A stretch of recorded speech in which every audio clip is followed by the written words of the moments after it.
Welcome to the Agile Data Podcast, where we talk about the merging of Agile, product, and data patterns in a simply magical way.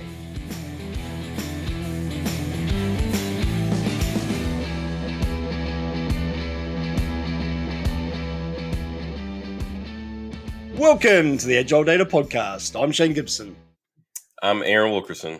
Hey Aaron, today I thought we might want to talk about the value of data teams, or more importantly, the perception that there is no value in a lot of data teams, and why that's a problem, how we can see it happening, and more importantly, what data teams can do to increase their perception of value in the organizations they work in.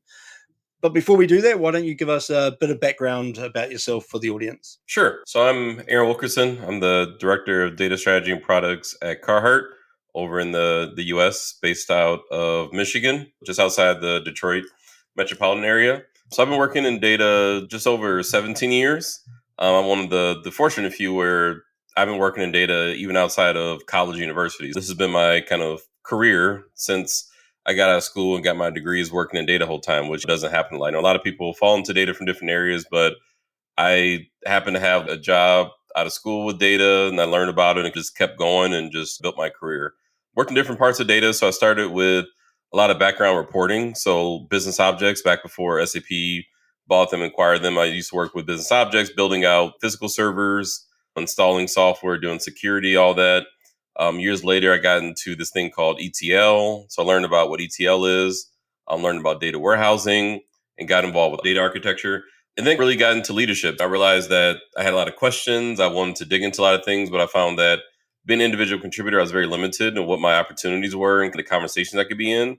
So then I said, I want to try out this thing called leadership. So I would say for the past over 10 years, I've been doing different data leadership roles. So I've been a team lead, been a manager, senior manager, now in a director role. So I've done many different parts of leadership. So always leading data teams, working in data the whole time. It's been an interesting career. Done all the different parts of data, development, reporting, been analyst, architect, all the different parts of data. The only thing I haven't done is like pure data science type of roles. But I would say anything else in data, you bring it up, I probably have some type of experience with it. So it's been a fun career. I would say now I'm really looking into, along with the day job, also doing what you call it thought leadership. So I'm very heavily on LinkedIn.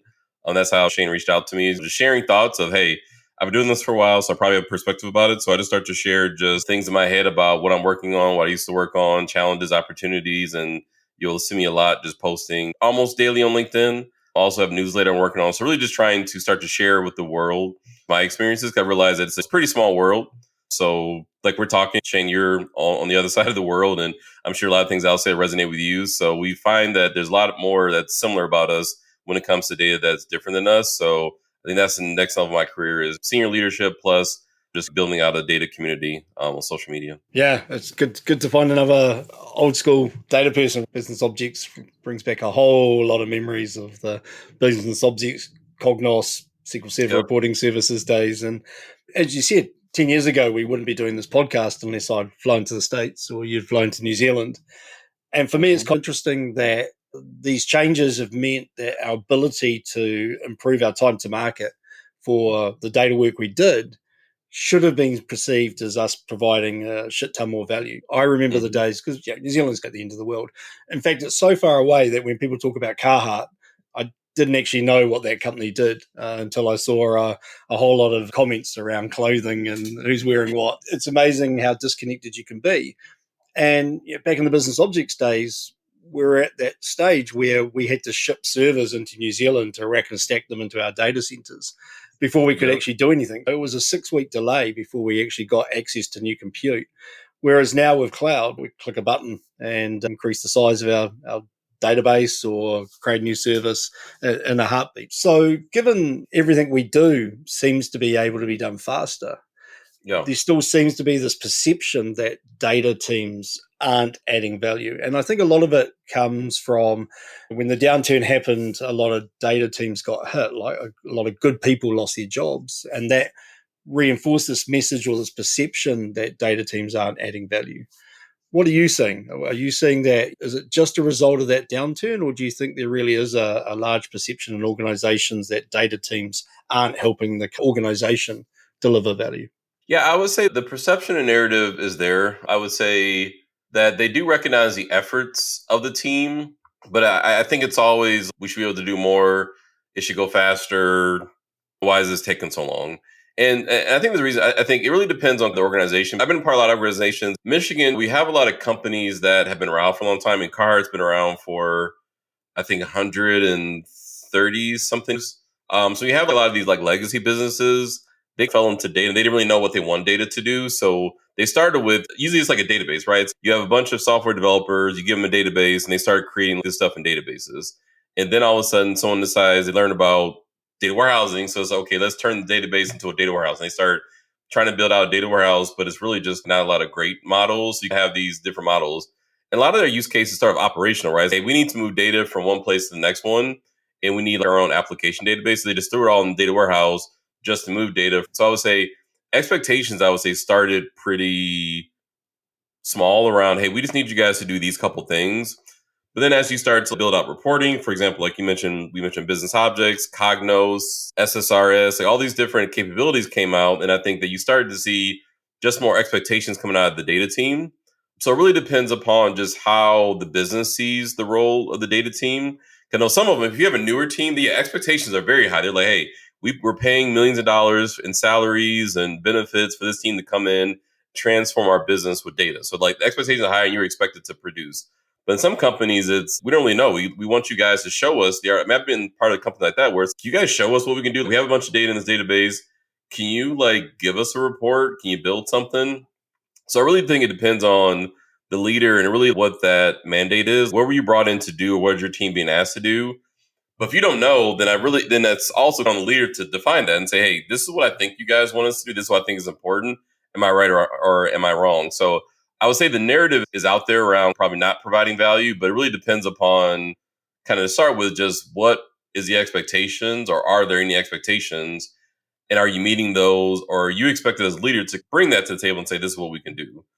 I think that point about show us is really key. Mhm. You know, I often think about data teams as startups. If you're a startup and you've built software and you're trying to change the world or fix a problem, sometimes you actually have to educate the potential customers about what their problem is and the art of the possible. And what I see with data teams is often they sit in the cupboard, they sit behind this wall of data work, and they never really go out and showcase what they've done. Yeah. And so they don't sell it. And more importantly, they don't experiment or show what's possible to the organization if they use data. They wait for the request, the JIRA ticket, the demand to turn up, and then they get very busy and then they give it back to them. Whereas if they spent a bit of their time for understanding the organization's strategy, like where's it going, what is its goals, and then effectively playing with data as data experts to say, hey, given that goal, if we use this data in this way, it may have value, and then going back and treating it as something they have to sell internally. I think it'd be really more fun for them because they get to play with cool data, do good shit, like actually help try and help the business rather than just wait for a ticket. But also that constant feedback, that constant showing the organization potentially what could be done with data would increase their perceived value in my head. What do you think? Have you ever tried that as a pattern? Yeah, and I would say I agree with that now. I would say it took me a while to get there because I think a lot of us, we came into this job because we wanted to be coders or programmers, where you believe that, hey, I'm just showing up to write code and to build something. But it's not my job to sell people on what I'm doing, to tell people. That's like the manager's job to tell people what I'm doing, tell people what I'm working on, why is it important, like marketing. A lot of us are back in, many times nerds, where I just know how to write stuff, and then someone else's job is to take care of that. But the challenge with leadership is that a lot of data leaders are just like former programmers themselves. So they're the best programmer and they were promoted to be a manager. And then they're like, I don't know how to sell. I don't know how to market this stuff. I just know that my team is cranking out this. So to your point, like we're waiting for a ticket. The process is we get a ticket that comes in, we write it and we give it to someone else. And someone else's job is to sell what we do. And I think that's where it's come to our detriment. So if you don't naturally get that, or that doesn't come to you naturally, then I think that's where we fall short. And I was like that for a long time. I think only in the past, I don't know, 3 years, I've really make that switch and say, you know what, as a leader, I have to sell what the team's doing. I have to make sure people are aware of it. I have to ask the hard question of, okay, why is this important? How does it help the business? But I would say that's not the norm. I don't think it's a natural thing, but that's because of our background. Like a lot of us, we went to school for math. So it's okay, You have left side of the equation, right side of the equation, they have to be equal. So we have a very logical thing. When we work in like sales and marketing, there is no right answer. Only right answer is, did someone buy the product? Did someone purchase it?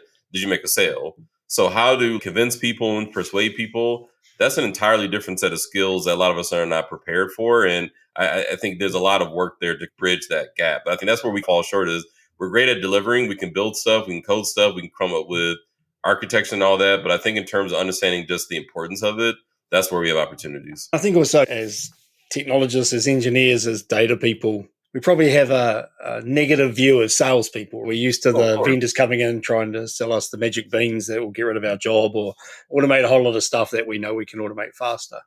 So what I tend to say to teams is look at product management, right? If you look at those types of roles, which we're starting to see that role of data product manager come into teams now. And it's not sales and marketing. It's basically understanding the business problem and then trying to figure out, ideate how you could solve it with data, discover which option is actually the best one, and then go and implement it. We don't have to go out and be incredibly salesy or incredibly marketing. We just got to go back to product management and pick up the patterns of understanding the problem, getting into that early. Think about it like to that point.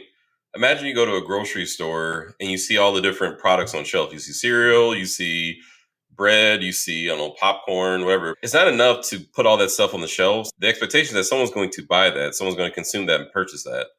And that's someone's job, right? Someone's job is to make sure that the stuff that you're putting out there, someone's actually buying that, or else it doesn't stay on the shelf. Like, you don't see products out there that just sit there for years and no one ever buys it. The store would stop letting you get that shelf and the company go out of business. And I think that we think that our role is really just to get the stuff on the shelf, and someone else's job is to worry about the other part of it. But we have to go end to end in what we do. Our store is the data catalog, and I'm always intrigued when data teams believe that having a data catalog, pumping more data into the catalog, and then that's the end of their job. Somehow everybody's going to come shopping in the catalog. Whereas actually data catalogs are only designed for data people. You go talk to a stakeholder, they don't want to use your data catalog. They don't care. No. There's a bunch of data in there. There's no value to them. They're not data people. Yeah. It's not even that. Even if it's simple, it's just a bunch of data and they're not data people. So data catalogs are built for us.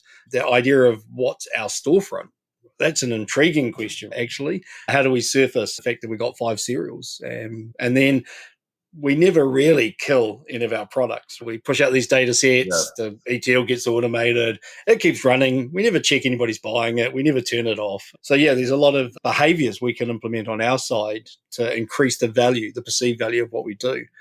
But I just want to go back to one of the core fundamentals for me, which is you said, you work for a company that's been around for 100 plus years.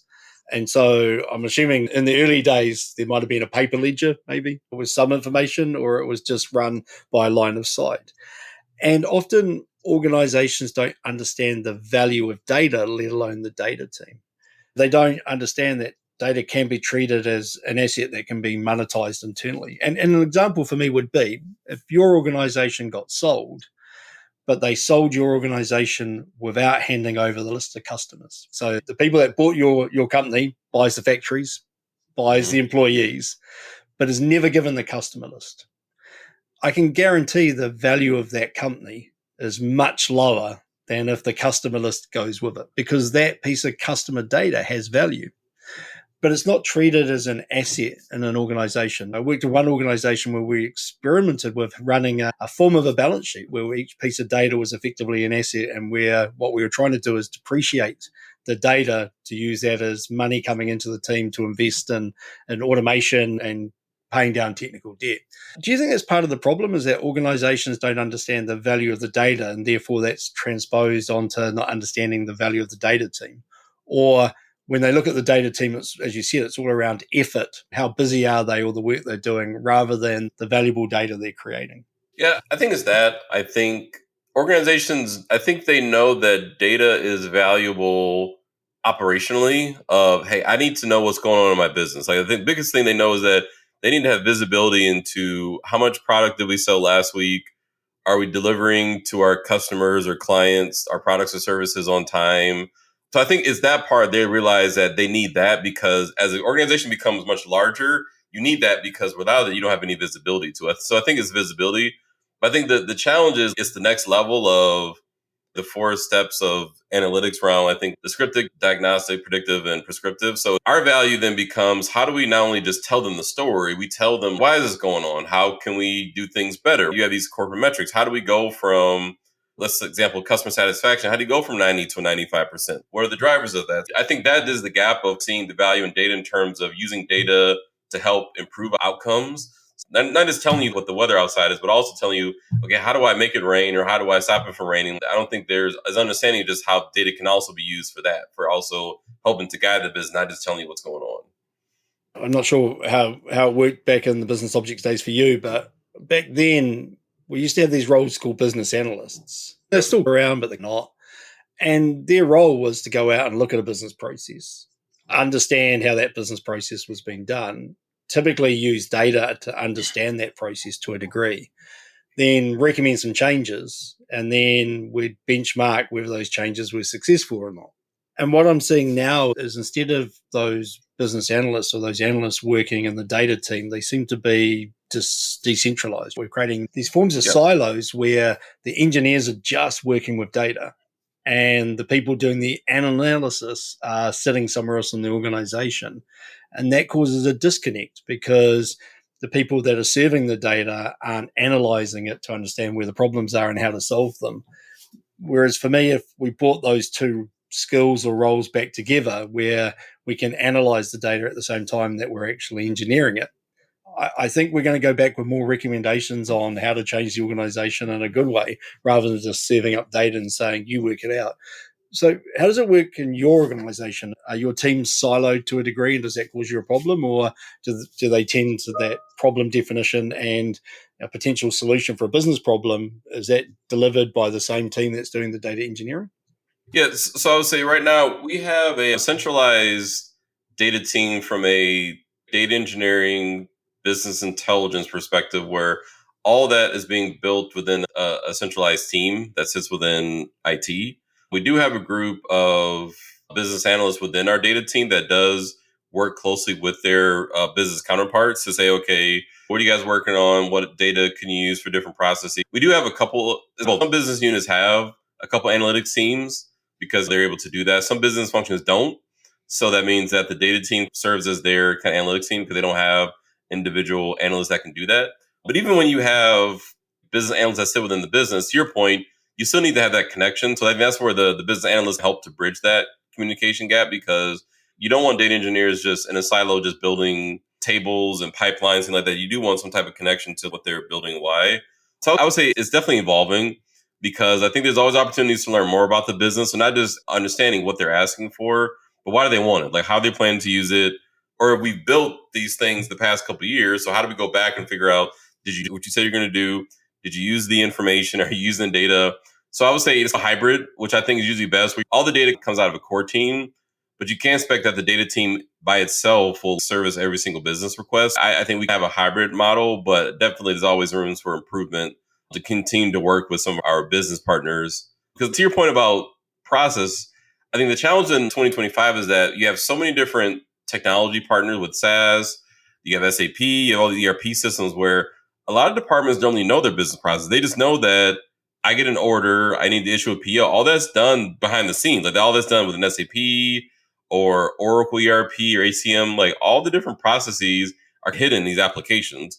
So all they see is that there was an input and output. They don't really know what happened in between. They just know that the output's not right. So now we need to reconfigure the application. So I would say that's the challenge I think we're having, is that the concept of business process is becoming more and more like from IT, where IT tells them, hey, like, in order to issue payroll, you have to run these different steps to issue a payroll out of your HR system. So the business can tell you in the implementation what happens, but after they've gone a couple of years later, they're like, I really don't know what it does. It's just this magic where I click a button and it issues payroll, but I don't know how that issues payroll. So I think that's where we're also facing that now. We have to bring in our technology partner, we have to bring in as well, because they know more about our vendors, right? They know much more about our business and processes than the business does, because the business, I run 2 steps and I get an output. Actually, I think part of it, like you said, is that business users are disconnected from everything. So technology has automated some of it, but also they're no longer given the time to sit back and look at their processes. If you look at a lean manufacturing organization, there's that concept of walk the floor.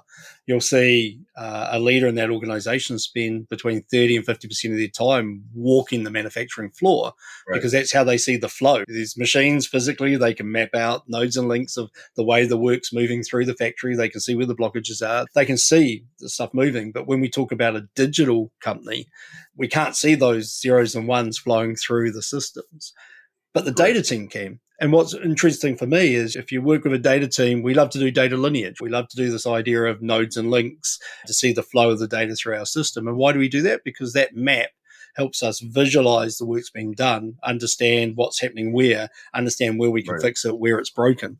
So for me, data teams have some real value by just mapping out the organization's flow of data outside of the warehouse as nodes and links. And then that map has value. The perceived value of that map will come back to the data team.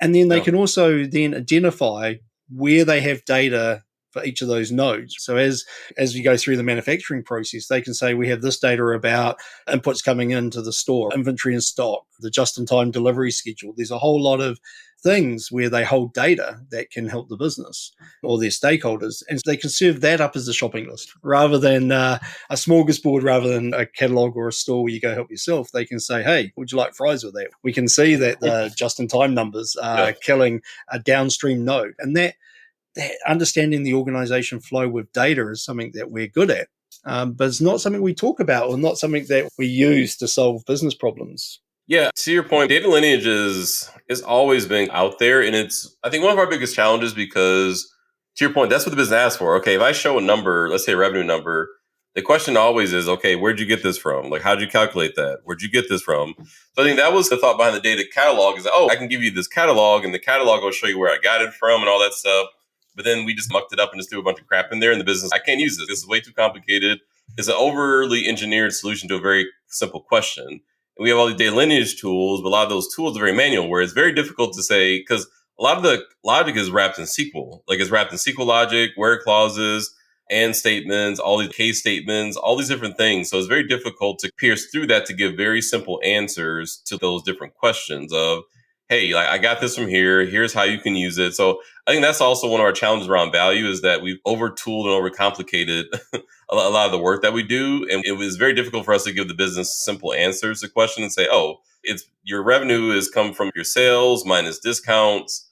And that's how we get your net revenue numbers, like very common business language. We say if revenue type equals C and the discount code is this, but not this, then you're like, no one understands it. That's all application logic. So I think that's also the challenge too, is though who's responsible, right? Those roles in the team to translate that and speak that language to show people like, yeah, we can help you out here. And that complexity is not our fault. We got to live with it. We've got to solve it. But if you think about it, if I've got SAP, heaven forbid, and a big complex beast of a product, especially if you're a data engineer trying to go in and understand the tables that you're getting given in the back. But let's say I've got an ERP and it's got a table called customer. The theory should be simplicity. I should be able to go in there and go account customer, and whatever's in that table is a customer because the table's called customer. And that's our account, really simple. But as you said, somebody's then decided, actually, we have these things called prospective customers and we want to manage them, and there's no prospect table in there. So let's just slam them in the customer table with a type field of P. And then we've got inactive customers. They're the ones that they're a customer and they bought something off us, but they haven't bought something off us in the last 12 months. We could implement that in our ERP, but actually that takes a consultant to come in and do it. So let's move that logic somewhere else to the data team and they can implement that. And that's value because actually it's cheaper and faster for us to implement that logic on our side. But now what we're doing is we're implementing the complexity that the stakeholders are asking us to, but we somehow wear the cost of that complexity. And so I'm with you. I think we love to engineer, but sometimes we over-engineer something and that bites us. I think the other thing, and you touched on it, is we're asked for data by a stakeholder because they have something they want to do. There's some value they want to add to the organization and they need data to support that. And somehow we're held accountable for the value of that data not the stakeholder who's trying to make that business change. Yeah. And I'm intrigued by that one because our customer, effectively, our stakeholder is the one that's delivering the value. But often they're not held to account. And part of the reason I think is data requests are free. You ask for some data, or you create a Jira ticket, and it just goes into the magic queue, and then somebody does the work and you get your answer, but you never pay for that. There's no internal charging. And I'm not saying a pattern of internal charging is a good idea, because I actually think it's anti-pattern, because as soon as you start doing that, they'll use alternatives. But there is this really weird disconnect, isn't there, where the person responsible for delivering the value is different to the person responsible for creating the data to deliver that value. Yeah, and I'll say it's a huge challenge, right? Because I always think to answer the question, right? If my CEO came to me and say, "Hey, what are you guys working on?" I tell her, and she said, "What's the value?" I don't know. I'm giving it to someone else for them to figure out. It doesn't come across as a good answer, right? Do you know why you're doing what you're doing? Do you understand it? I want you to push back. So I think that's the challenge we have, is that we have to understand, advocate. We can't just blindly trust that someone's doing something, like, quote unquote, and someone knows. Because a lot of times you work with different stakeholders, they give you a request, but it's like more like a theory. It's I don't know. So you get sent down this rabbit hole and you spend months working on a project that doesn't get used. It provides no value, and you just shot yourself in the foot. But you're like, well, it's not my fault. It sucks to be in that position, but that's the name of the game, right? If you're working in this field, we've all learned this the hard way. That's the name of the game. You have to also have ownership in the work and the potential value, and ask those hard questions up front. Because if you don't, then, like you're starting to see on LinkedIn, a lot of these data teams, a lot of people, engineers, leaders, a lot of people are being laid off of these companies because people are like, I spent millions of dollars on this data team, I'm seeing no value. So your answer can be, well, it's because the finance or the HR department gave you a bunch of requests that are invalid. No, that doesn't apply. If you want to work in this field and you want to keep a job, you have to really understand and be able to identify just what you're doing and why it's important to organization. Like I said, people's just jobs are on the line because it's rough out there. You used the word hybrid a while ago, and I think hybrid models are dangerous. They're, by nature, a hybrid model is complete. If you think about an organization that runs a matrix model for its reporting, that's a form of hybrid, and it becomes complex to understand about who reports to who and whatever. If we look at finance, if we look at a chief financial officer, a CFO, what I will often see is they will give out the money. They go, here's your budget. This is what you said you're going to do. Here's the money to make it happen. But the person requesting the money is responsible for the value. You never see the CFO go, yeah, you're right, my finance team didn't deliver any value with the money we gave to build a new factory. They have a very clear boundary that what they are is a provider of a service, shared service. They provide that budget and they monitor that it was used, but they're not accountable for the value. Whereas often we sit in the middle, we behave like that finance team, but somehow we're expected to deliver the value as well. And I think part of that is because there's always an alternative for data. The alternative is Excel or gut feel. Whereas if you're in the finance team, there is no alternative to getting money to do what you need to do as you're part of the organization. So I think that's one of the things we've got to realize, is that we are still perceived in most organizations as being optional. It is a nice to have, not mandatory. There is always an alternative that the stakeholder can use that doesn't involve data or data from the data team. Yeah, and I think it goes to the original question about the organization understanding the data team. I think data is still like a relatively new concept. Like finance has been around since humans were born, like some sort of finance. I think people understand the concept of money and finance group, the role of the CFO. I still think that organizations are still trying to figure out what data teams are, how to get value out of it, because it's just so different organization. Because think about me, the role of the CIO has been around, 20 to 30 years. If you think about data, then we're probably 10 to in the past 20 years. So I think a lot of organizations are still trying to figure out just where the data team fits at. To your point, definitely is optional. It's okay. Let's say the data team goes away.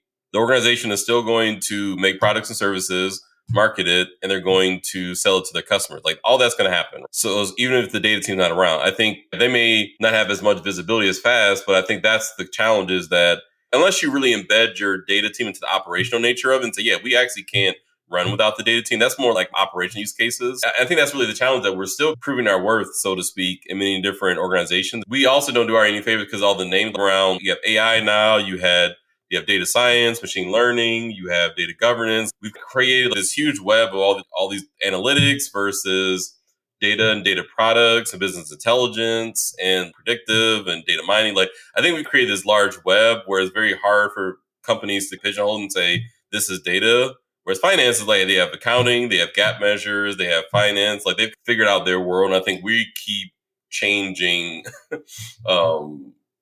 And lastly, and last point I'll make is just vendors, right? Vendors are a part of it because we're very much aligned to our vendors. So you talk about data, you're in talking about Snowflake, Databricks, DBT, Azure Lakehouse Architecture, Data Warehouse. We're very much tied to architecture and vendors and technology. Whereas some of these other things, those are just core concepts of like finance, like accounting, numbers, like or even HR, like payroll. Those are not vendor specific. We really pulled ourselves tied to vendors.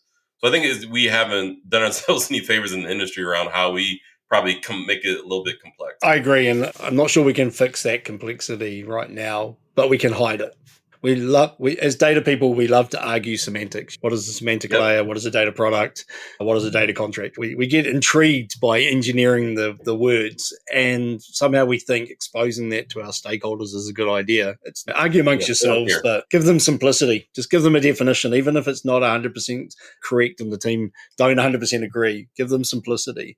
At the end, I usually, whenever we get in these discussions, I'm like, at the end, I always say, oh, guys, just remember the business doesn't care. We can all argue about this till the cats come in and we can argue, we can discuss it and talk about definitions and who's wrong. But at the end, it's always, guys, the business doesn't care. Like, they don't care about any of this stuff.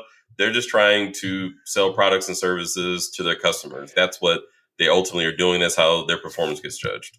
And you're right about rate of change. If I look at organizations, they don't change their ERP, their financial system every 5 years. They certainly don't change their payroll system every couple of years because there's a new shiny payroll system come out. Whereas in data, we love to do that. We're like, oh, Snowflake's too expensive. Let's implement Databricks. And we don't sit back and go, yeah, okay, maybe it's cheaper to run as a compute. Maybe. I'm not saying it is. Maybe. Right. But actually the cost of the team to do that migration, the cost of not delivering any value to the organization while we do that migration, and the complexity we're going to introduce when we run two systems for a while. Replatforming every couple of years because we think it's cool doesn't do us any favors if you're sitting outside the data team and saying what value have they added to us this year. Yeah, because rebuilding the kitchen is not seen as value by our stakeholders. Like you said, they don't care.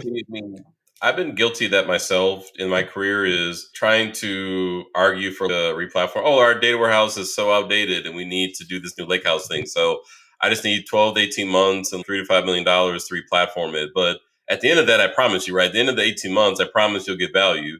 I think that's where a lot of us have gotten, where we do this 18-month transformation. And most likely by the end of that, your leader's leaving, your leader's gone, they go to a different company, and new leaders in, they're going to promise. So I feel like a lot of these organizations, to your point, around are probably just burnt by just this promise of, oh, once you get to this new technology or replatform, you're going to get this new value. It's going to be faster. Okay. But what does faster mean? Oh, you get faster compute, faster this, faster that. But does that mean we get faster like analytics? We get faster insights? What does that really deliver? I think we haven't really answered that or solved for that. We just keep selling people on, we need this new thing called Hadoop. Oh, that's great. We need new Lakehouse, we need Snowflake, we need DBT, this new thing called LLMs are out there. So we just keep promising, I'm going to get better, I'm going to do better, I'm going to do better. But we just haven't done, let's say we haven't done anything, but we haven't justified all the millions and the consultings, right? It's just the millions of consulting firms and technology spend. It's just, that's the challenge with value, is that we selling people hardware and architecture, not results and outcomes. And the other thing is, we often look at the time to serve. How long does it take us to add that value from the time we pick up the task and start working on it? But actually, from a stakeholder's point of view, the clock starts ticking at the time they asked us to do something. So they ask us to do something, and if it goes into a queue and it's backlogged and it's waiting for some form of prioritization, that time frame, that prioritization process is time ticking in their minds because they've asked for it. Whereas data teams, we often start the clock ticking from when we pick the work up. Well, oh yeah, it was great. Picked the work up. I smashed it. A couple of days and it was in their hands. Yet it's been sitting in that queue for 3 months. They don't see it as value, right? I think to your point right there, because I just had this discussion. couple weeks ago where you go to your company and say, hey, look, we finally delivered this thing. They're like, that's great, but I asked for this like 6 months ago. So they don't see it. It's like you're getting like back to out of debt. Like you put yourself in this debt of, we talked about this a year ago and it took us a year. Oh, we finally got that done. They're like, okay, that's great, but it would have been nice to get this sooner. So it's like, how do you actually get ahead of it where they're actually excited about what you're delivering versus, all right, they're so slow. They're finally getting to this thing. We've been talking about this thing for years. And they're finally getting to it. We see it as, hey, we got this done. Let's all cheer and celebrate. But no, they don't. To your point, they don't see it. They don't see it that way at all. And I think there's some simple patterns. Start measuring your cycle time from the day that request was made. From the day a stakeholder asks you for something to when you put it in their hands, how long is that? And try and figure out where in your process you need to optimize to reduce that time frame. Potentially bring in a theory of constraints. Getting 500 requests into our queue from stakeholders where we know we can't actually deliver them is just dumb. So bring in a constraints process where they don't even enter the queue, because at least the stakeholder knows you're not working on it. Just make it very clear it's not happening. You're not picking it up until you can actually work on it. That's going to cause you a whole lot of other problems, but it's going to increase the perceived value of the data team because they're busy and I can't get in there and get the stuff I need. Okay, how are we going to fix that? Because now you're telling me there's value in the work they've done because you're bitching and moaning about it. You're complaining it's not been done. I think the other thing that I often see is this idea of explaining the process the data team follows to the stakeholders so they understand. So we can do some very simple playbooks. We can take that nodes and links pattern from the data lineage and we can use it to map out how the team works. At a very high level, not lots of swim lanes and complexity because I don't care, but just simple steps. You ask us for this. The first thing we're going to do is look to see whether we've got the data or not. If we don't have the data, if we haven't collected it, that's a natural 2 weeks for us to do that piece of work, to bring that data in, to get that stock into the warehouse. We can explain some really simple concepts to them that they now understand how we work. And hell, they'll probably come back with some suggestions on how we can improve it. But at least we're sharing that language of the way we work, and that's valuable in our perceived value, I think. Yeah, I think roadmaps are, in the past year, I think roadmap, along with the value thing, roadmaps have been very big to me right now, trying to figure out what's the best way to create and visualize roadmaps to show our business partners. Because I think, to your point, like we just have to be honest with about, hey, you're not going to get this for a year. But I think a lot of us, we don't say that. We say, oh, we'll let you know when we can get to it. But like, okay, but then they say, if you're not working on this, what else are you working on? That's always the question. Okay, what are you guys working on if you can't work on this? Show me what you guys are doing. Help me understand why I can't get my thing. So that's where I've been looking at. And there's some pretty cool books I discovered around like how to build a roadmap and what should be there and what is not a roadmap and kind of what's the release plan. So that's something I've been playing around with too, is like how to build out that roadmap and how far into the future can we go, right? If I talk with you about something today, it may not be 12 months until you can get that thing. So how do I visualize that and say, okay, here's what I'm working on over the next 12 months, and here's why you should care, and here's how you're going to get value out of it. I think that's also something that I think we're not comfortable, familiar with, like how to actually like market what we're doing and showing the value of, hey, over the next 12 months, here's how we're going to dig into this one metric and KPI to give you more visibility and show you how to use it. To your point about showing our process, that should be part of it, where after the discussion, we're going to figure out how to fit that into our roadmap, and we'll come back to you and show you where this fits at. And then you can say, okay, I understand why you guys can work on that because you're doing this other stuff that's much more important than this request. Or how do you shuffle and say, actually, this is going to impact revenue, so we're going to push out this and introduce them or bring them into the discussion. Don't just make it for them. But I would say absolutely, I think that transparency and visibility could go a long way. I think when we talk roadmaps, a lot of people think project plan or timeline. They think they need to put timeframes on it. But the challenge is we know we have a whole lot of uncertainty. So if I say we're going to go and build lifetime value for a customer, I haven't done the work to understand where the data sources are to bring in customer spend, customer churn, predictive models. Yeah. So I don't know how long it's going to take. I can have a gut feel. I can t-shirt size it maybe.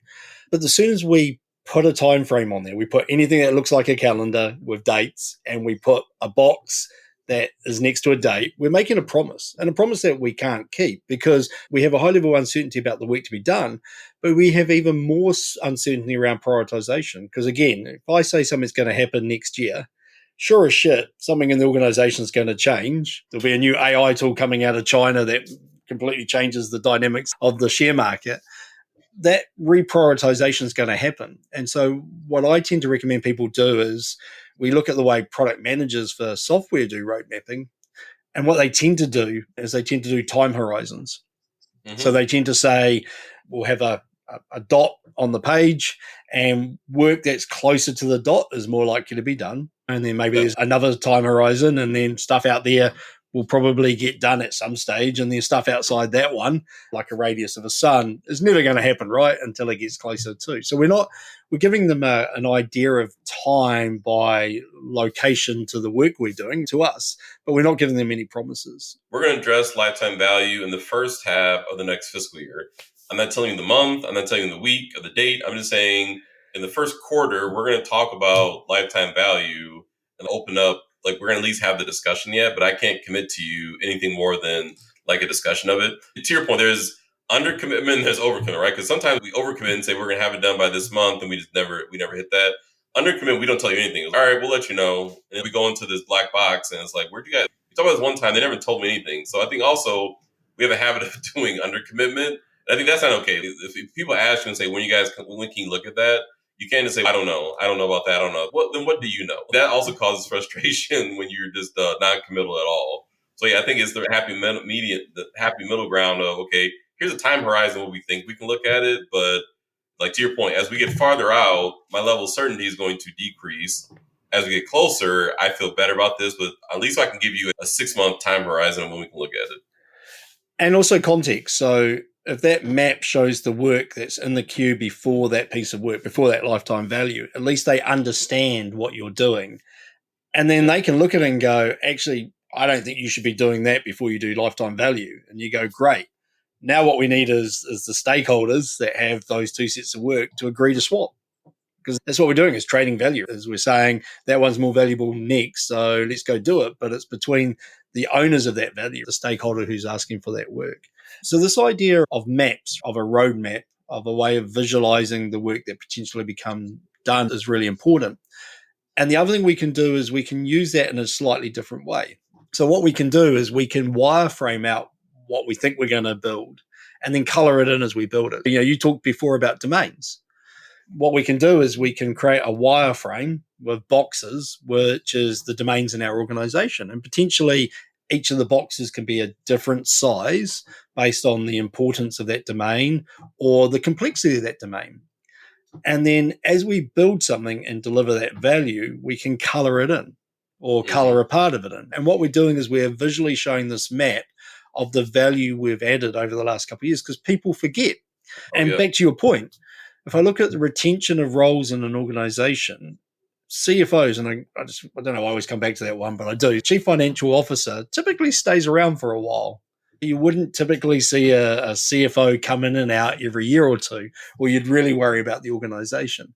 Whereas the Chief Data Officer, wow, like you said, with the CIOs of the old days where we have a 3-year window and then we're out. Either we're going to find a better job or we've had to go find another job.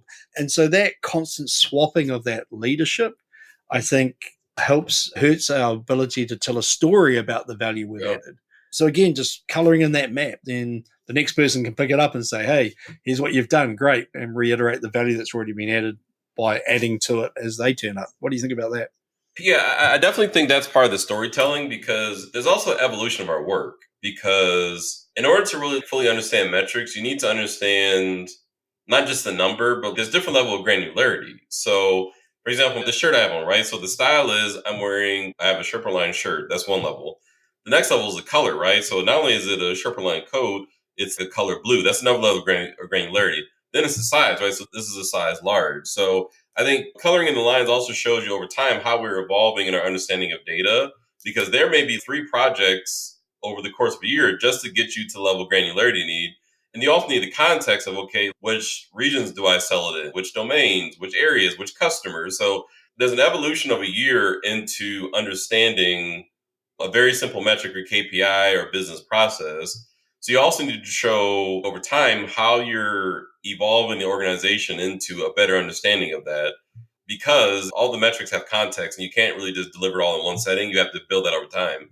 But also it shows you, okay, if I've been working on stuff for a year, what's the connectedness? Is everything random where this quarter I do this stuff with this group, next quarter I do a different group, but there's no connectedness stuff? Then it's a question of, I don't understand, there's no rhyme or reason to what you're working on. So I think really also trying to show, there's a bigger plan. we're trying to bring all these domains together to tell a complete story. Here's the story. That's something I'm also working on too, is showing the evolution and kind of the full story of once we build all these things together, now you're going to have a car, right? So like I got a steering wheel, I got a radio thing, but once I pull all these pieces together, you have a car that now we can drive down the street and people will be interested in. So I think that's the other part of, to your point around like really trying to bring everything together to show the sizes, the complexity, the domains, but still it should be a comprehensive, complete story, not just a bunch of random skits that have no rhyme or reason. Then what we've got is a complexity problem again, because we don't want to publish a data dictionary with every attribute coloring in, hey, we've done 3 of the attributes against product, because they probably don't care. So that storytelling, how do we take that complexity of those domains, those concepts, those details about concepts, and how do we tell a story that we're incrementally adding them in an automated way, which gives us value later? Which we still have to prove. We have to prove that, or having done that data work, we are faster to deliver the next piece. Pet hate, 5,000 dbt models, using the air quotes, doesn't make us faster if we don't pick up some of those core concepts and reuse them later. So that's a real trick, is taking that complexity and telling the story back to our stakeholders on the value we've added. But the other thing is we can think about ways of articulating the value quicker. That example you used, if we've basically, the first piece of work we've done is understand all the product SKUs, just a list of product SKUs, that is valuable in a way. Say that we now have a single list of all product SKUs, especially if they're held in different systems, has value. So let's talk about that. Let's not wait for a year until we've finished the actual information product. Let's talk about the value that list of SKUs has. And then when we start adding the attributes, when we start adding size and we start adding color and we start adding all that other attributes about that product, let's talk about those as well. They probably aren't as valuable as the final information product, but they have some value. And again, we can, that constant communication of the things we're doing and the potential value of each thing and giving that back to our stakeholders rather than waiting to the end, to that final bowl of cereal. Yeah, because you need trust. That's a huge trust exercise. Like the house I'm in right now, so we had someone build this house about a year and a half ago. It was fall of 2023. During the process of building a house, they would come in and show you, like, okay, when you just had the framing done, okay, here's where the things are going to go. Here's the framing of it. We didn't have to wait until it was all built, because by then, if something's wrong, that's a huge amount of trust you have to put into a builder to say, hey, from the plan into the house, I'm going to trust that you're going to build everything where I want the toilet here, all that. But they show you along the way to say, hey, we're getting you towards the end result of having a house for you to move in. But let me show you how we put it here. This is where this goes. The windows go here. But yeah, you definitely want to show incrementally over time, because you want to make sure that people feel comfortable. That this is going to pay you all the different installments, and you have a good experience at the end. Because we do a lot of that too. Where say, in a year from now, we'll give you the thing. And how do I know that it's going to be what I still want? How do I know that it's going to be what I asked for originally? And if I get to that to pay for, what if I say I don't want to pay for that because that's not what I asked for? So definitely, like, how do you provide incremental value along the way to build trust and make sure that the user has a good experience working with you? And that agility, that ability to adapt to change is hard, because it's a great analogy you've got about building a house, because what they didn't do was build you a toilet with walls and a roof, an outhouse, and go, there you go. Yeah, we've delivered an incremental piece of value. There's your toilet. Move in, because you can't. So they have architected some framing. They have built the framework first, and it took them a bunch of months, no doubt. And then they start adding some other stuff. But it's that constant feedback, that ability to be able to affect change. So if, for example, halfway through that, you find out you're about to have another child and you hadn't planned for an extra bedroom, potentially you can change the layout of the house to add another bedroom or reallocate a space to be that, because that change has happened outside your control to a degree. And that's what happens with our stakeholders as well, is that we get this request and then we spend a year without any feedback, and we miss the fact that actually the organization has changed. Something's happened in that year that's outside their control. But if we're constantly interacting with them and showing what we're building and getting feedback, then the ability to make that change is slightly easier. You know, if we'd already framed the house, put the roof on, and we're about to put the final fixtures into the kitchen, our ability to change by adding another room in the middle of the house is very low. It's a high cost change. Especially when you have questers that are not fully confident what they're asking for, which happens a lot, where you spend a year, you get to your testing phase, and you give them some data and say, oh, this is not what I wanted, or, oh, our business requirements completely changed. And you're like, this would have been nice to know a year ago.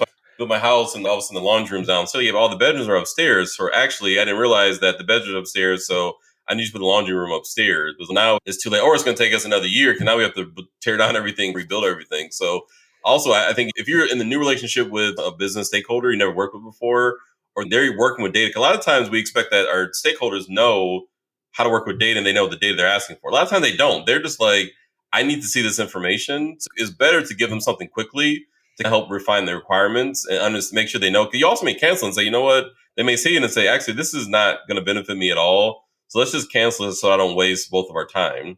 But if you waited too long into the future, you would have wasted your time when they come into you and say, well, actually, we don't need that anymore. Or, oh, this is way more complex. Or I just changed jobs. Or we have a new person in here. So I think definitely doing it incrementally along the way, showing that value really helps everyone involved in the situation. Again, it's about fluency. We talk about data literacy, but actually it is just language. It's fluency. Going back to your housing analogy, because I love watching those retrofit reality TV house shows. There was one on the other day, they talked about a pot filler. And I was like, what the hell is a pot filler? And now if I had said to you, a pot filler is an articulated pipe that elongates and extends itself to fill your pot, that's not going to tell you what a pot filler is. Yeah. But if I showed you what a pot filler is, showed you on the wall over the oven or the stovetop, and the fact that it can pour water into the pot without you having to take the pot to a sink, if I show you that, you're going to become fluent to a degree in the language of a pot filler. You're going to see it and know what it is. And so that's part of our challenge as data people. How can we show them something in our domain that makes them more fluent? Or how can we use words that aren't confusing for them? How do we not talk about slowly dimensions type 2? How do we not talk about bitemporal nature of data and business effectivity dates? Right. How do we not talk about the star schemas? We're going to build out this star schema. We're going to put this as your fact. This is going to be your dimension table. And here's your factless fact. They're like, you just, it helps to commonize the language. Say, okay, here's a spreadsheet information we pulled. Here's the fields you were asking about. Your process creates this information. Did you know that? Well, if you didn't, here's what it looks like when you click that workflow button that clicks next, and submit. Like, this is what it looks like from a data perspective. We can do light work early. We can mock up a dashboard with dummy data or bad data and put it in front of them and say, if this is what I delivered to you, is this what you wanted? Have a play with it. Tell me what you want to change now. We've got to be a little bit careful because when we say it's dummy data or we haven't done anything to the data and it's all bad quality, we know that we will fix that. Some people will dive in the data and go, oh, that's wrong. So we have to be very clear about where we are in that process. But by showing them something early, we increase their fluency as much as anything else. And we get feedback and we get the ability to change before we've gone and build all the pipelines to feed that dashboard or whatever the way we deliver that product.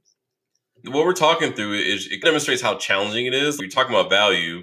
It's a lot of these in-depth conversations that have to happen. I think a lot of times teams don't have the staff or the resources to have these conversations. You may have a manager, a bunch of developers. So who on your team is responsible for talking about who's going to show the stakeholders the data? Who's going to walk them through the data export? Who's going to explain it to them? Who's going to verify the requirements? That's where I think you really need kind of those roles that can have these in-depth conversation because it's never simple. It's never simple to say what's business value or are you providing value? There's a whole bunch of conversations and you really have to lead down these back and forth question and answer sessions over many iterations to get to the crux and say, yes, this was valuable for these reasons. But it's not as simple as I see them using it or not using it, so I didn't provide them any value. They know it's a lot more discussions that has to happen and someone has to do this. And it can't necessarily just be the leader. It can't be the engineers or the testers. You got to figure out the operating model of how your team can do this to really dig in and answer that question. One of the key takeaways for me is this idea of a storyteller. We're starting to see data storytelling becoming a thing where instead of just giving them back a list of data, we're starting to tell them a story about that data in business context. So if I see this and I see this, then I think this is happening, but this looks like this is happening. Therefore, maybe we should do this. That storytelling kind of pattern is becoming more and more prevalent as a way of adding value to the data and solving problems, not just giving back an answer to a data request. And I hadn't thought about turning that into how does the data team tell the story to the stakeholders of the value they've added. Not the story about the data, but the story about the work they're doing. And so actually that would be a really good question. If you sat back and thought about your data team in an organization, who is telling the story to the stakeholders about the value your team's delivered? Is it the data leader? Is it the team itself? Is it nobody? Because I'm going to assume a lot of the time it's nobody. And then what are simple things you can do to tell that story about the value you're adding or added, and just get good at it? That's where you're seeing a lot of the data product managers, right? You're hearing much more about that role coming out because you realize that that's it's the data storyteller plus storyteller plus your product manager who can tell you about it, but they can also figure out if anybody's using it, requirements. I think that's where you're starting to see these roles get created, because you realize there's just a gap between these pure engineering coding teams and more like a business analyst team. Like you need someone who can help translate that. So you're starting to see these roles emerge because people realize they want to keep their job, but they realize I'm a leader. I have to manage I have to do HR. I got to manage the team day to day. I have to do coding reviews. I have to work about data strategy. So even I can't full time do the stuff that we're talking about when it comes to demonstrating value. I still need another person. I think that's why you see these conversations necessitate something else, a new person to be created, figure out what's the right title and expectations for that person. The business analysts used to do that a lot. And back in the business objects days, we used to see the BA role do a lot of that storytelling. Yeah. They were the product manager. So I think bringing those skills and potentially that role back into the data team is great, because I think it's got divorced, it's got siloed out. The other thing, though, is I think it's the whole team's job. Because what happens if we're not consistently telling the story of the value we've added as a team, when there is a downturn in the market, things get done to us. And maybe the leaders lost their job at the same time, but maybe not. So I don't think we can rely on the boss, using air quotes, being the only person that tells that story, because sometimes impact happens to the rest of us and not to that leader. So we actually do need to tell some of those stories ourselves. And again, it shouldn't be onerous. It shouldn't be seen as sleazy sales. All it is constant communication. It's, hey, we went and grabbed a bunch of product SKUs out of SAP. Wow, that was a bit of a challenge, because there were all these recursive hierarchies in SAP based on the way you set up the product catalog. And we had to resolve that. Hey, have a quick look at this data in Excel. A completely different understanding of our role, right? I think, like I mentioned earlier, I realized that sales is a natural part of our jobs in our life, right? If I lose my job, my new job is I have to go sell myself to a new company to show my resume, to interview well, and I have to sell myself. So I think we have to realize that sales is a part of, when I met my wife, I had to sell myself to my potential wife for her to want to date me and marry me. And I have to sell myself to keep her around. And I have to do certain things, right? I have friends I want to keep around, right? So I think sales is a natural part of our world. Now, to your point, I think there is some sleaze and unease to it when it feels forced, or you're trying to sell people something that they don't want. But if it's something that people will find value in, I think we have to flip it to, if it's something that people find valuable, I'm actually doing it as a service. I'm trying to help people, not just trying to take their money and run away like a snake oil salesman. So I think that's where I've realized too is I used to shy away from, but now I realize just how important it is just for my career, and just trying to continue my own longevity, is saying it's just something that we have as part of our role. And I think that's a really good point, is from a product point of view, we talk about retaining a customer and making them happy is a lot cheaper than going out and trying to find a new customer and bringing them in as a new customer. Yeah. Actually, think about it in the same way as a data team. Describing the value we've added to the organization we work in, and adding that value, and therefore keeping our jobs, is much easier and cheaper than losing our job and having to go into a recruitment round where we have to sell the value we could offer rather than the value we have delivered. So think about it that way. Just constant communication on the value we added will save us a whole lot of sales in the future when we have to go out and sell ourselves. So that's a great lens to look at it, and one that I hadn't thought about. Excellent. All right, just looking at time, is there anything else you want to cover around data teams, their perception of value, ways they can increase that perception or actually prove the value that they offer into an organization? No, this has been a great discussion. And to be honest, I'm a practitioner. I work in this stuff day in, day out. So these are the thoughts that I have a lot. So it's good to just talk through this and kind of flesh out these ideas, because these are the conversations I'm having within my team and my leadership. Just how do we better display what we're doing, what we're working on, and why the organization should matter and why we should care about it. And some of this translates to things that I write on LinkedIn as well. So no, I think it's a very good kind of discussion. I think these are conversations we probably need to have more, versus like now it's all the deep seek and all these different AI models the past week. So I think those are great things, but I think we have a lot bigger fish to fry than like LLMs and some of these AI models. This is the real stuff that our companies care about and like really want us to focus on and figure out. Takeaway for me is often I'll see a team only focus on the data working they're doing, what data they're collecting, what data they're transforming, what data they're surfacing, how they're surfacing that as a product. And then good teams will focus on the way they're working. They'll look at the way they're working, the way they're flowing that data, the things they're doing, and they will iterate that. They'll say, hey, there's a bottleneck in our way of working over here. How can we unblock that? How can we make that more efficient? I think I'm probably going to add one more layer into that now, which is how are data teams experimenting and iterating with describing the value they've added, that feedback loop to their stakeholders. What did they try in the last month to help explain the value they've offered or delivered to the organization? And what are they going to try next month? So bring it in as a conscious task. What are you going to do next month to experiment with articulating the value you add to your organization? Because it has to be conscious. You can't just expect it to happen because it won't. So you need to consciously go and do that work. So treat it as just another data task. What are you or the team going to do? Feedback loop. That's also something I'm working with my team on, is doing retros to say, okay, 3 months ago in the last quarter, we worked on this thing and no one used it or everyone used it. So why did they or didn't they then not use it? And that should be an input into the future work to say, okay, last time they asked us for this, no one used it, and we don't repeat that. So either we need to your point, do things in much more smaller iterations next time around to make sure we understand the requirements, or we really need a strong business case because we were burned last time, so we don't need to. So I think the value also helps us with the road mapping and fleshing out our priorities, because history can easily repeat itself if we don't change anything. So to expect something different in the future is foolish unless we've changed something and we've learned from the past. That predictive models, it's all about training on data of the past to predict the future. So that's the other good part about value, is just the feedback loop that it provides into future requests as well to help flesh that out. Yeah, I think you're right. Let's use our own tools on ourselves, and don't expect by doing the same thing next month something will change, because it won't. Yeah, let's use our engineering skills to engineer the value conversations that we're having with our organization. That's a good takeaway. Excellent. All right. So if people want to get hold of you, what's the best way of finding you and finding the excellent stuff that you're writing?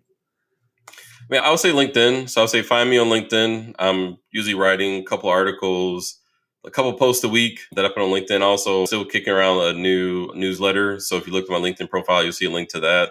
So if you find me there, I talk about a lot of this stuff all the time. So yeah, that's how you can, outside of my normal day-to-day stuff, that's also how I'm trying to contribute to the community. Excellent. And as I always say, sharing is caring. So thank you for caring. You know how hard it is to write good quality content. Think about it, write it up in your spare time while you helping an organization use data valuably. And obviously in the last 12 months or previous to that, actually getting a house built at the same time. It's a bit of a challenge to juggle all that and actually put out good quality content. So thank you for doing that. And I hope everybody has a simply magical day.